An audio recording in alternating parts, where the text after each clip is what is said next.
going south from Yellowstone, we come into the Teton range of mountains.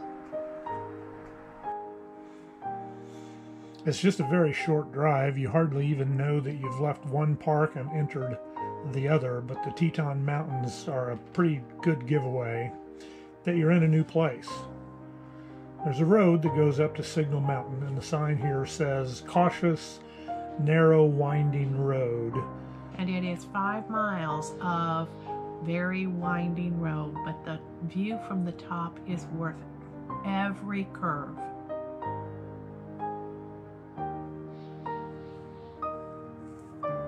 What you're seeing here is looking out from the top of Signal Mountain into the valley.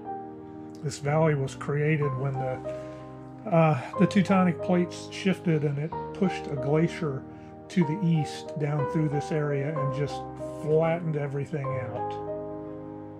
And it is beautiful.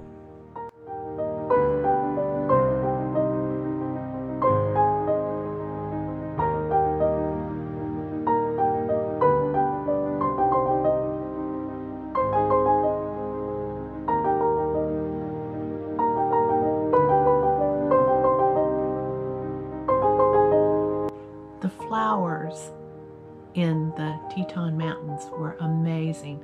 I realize that it's spring, but they were absolutely gorgeous and everywhere.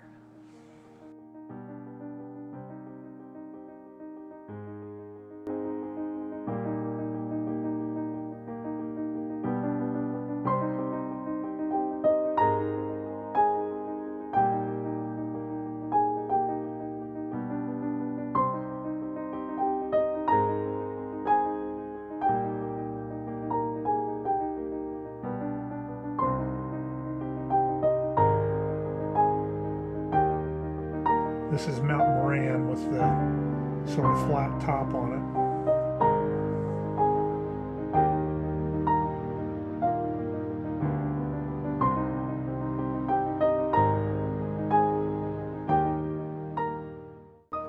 Lake Jackson was absolutely beautiful with the mountains in the background.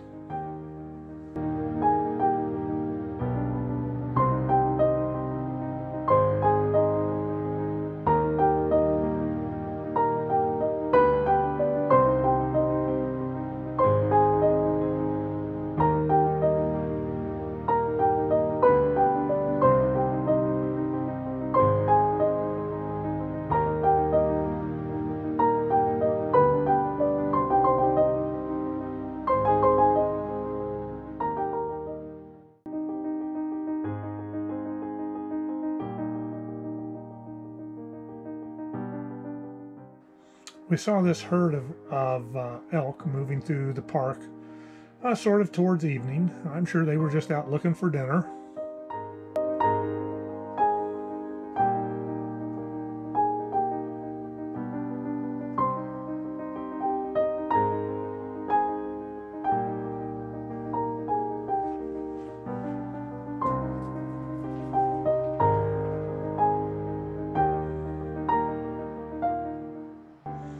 Mount Moran is in the background. There it is again. You can see that pocket of glacial ice right on the side. Now this is our campsite at Colter Bay.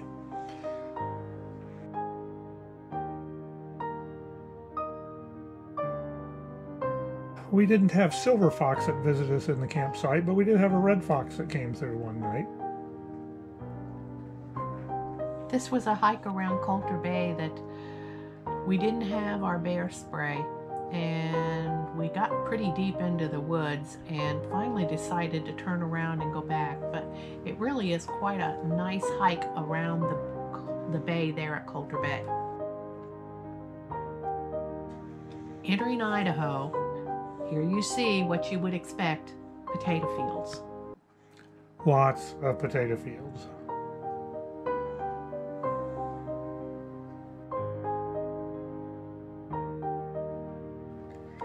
But this took us over to a really interesting place, the Riverwalk in Idaho Falls. Now this is right in downtown Idaho Falls. They built a dam and diverted the river to create these falls It's kind of hard to see, but in the background there's just a continuous waterfall all along there. And it really makes for a very nice feature in downtown Idaho Falls.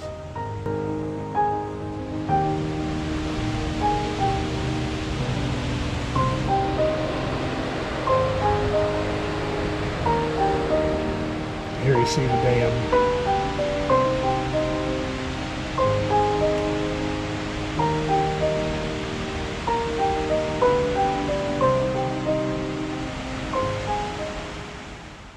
This was an unusual find. Craters of the Moon is the location of the most recent volcanic eruption in the continental United States. And so you have huge fields of lava and cinder, basically. And yet, even in these cinders, you see all of that white is flowers. It's amazing how flowers can grow where there's no dirt, but they do. And they come in lots of colors.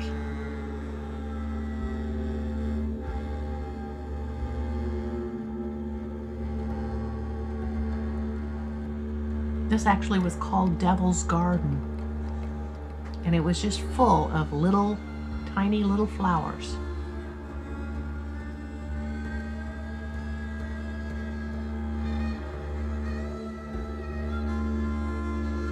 So as we drove back into the park, there was this giant mound of cinders, 200 feet high.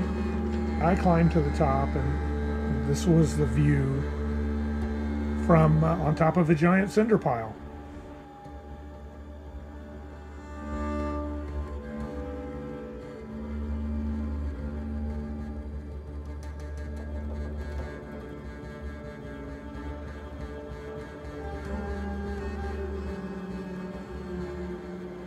This was maybe one of the oddest places that we've been.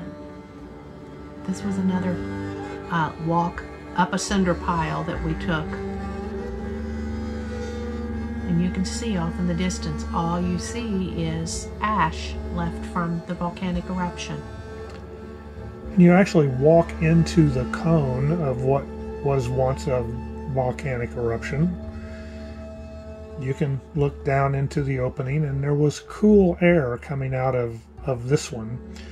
One of the others that they call snow cone is about that same depth, and it had snow at the bottom. Now, it was 90 degrees up on the ledge at the top, but just about 20 feet down was snow. Go figure.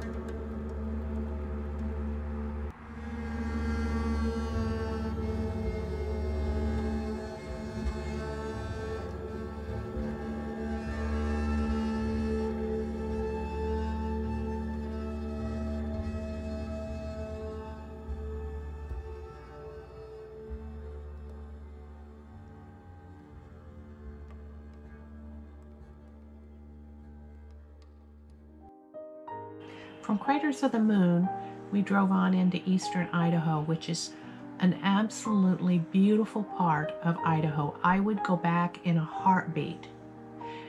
The road through it's like you're going through a tunnel with a mountain on both sides of you, and you follow the river all along the way.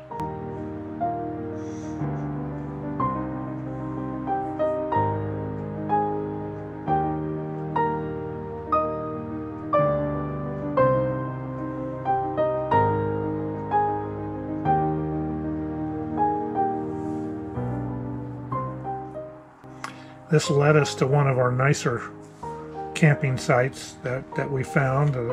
Basically, Red Rock was just a place that boats could put in and take out of the Salmon River, and there was a large area there that people could camp. And there were two rules. One, you couldn't leave your gear unattended for 48 hours, and two, you could only stay for up to 10 days. And that was our view out the bedroom window looking at the Salmon River.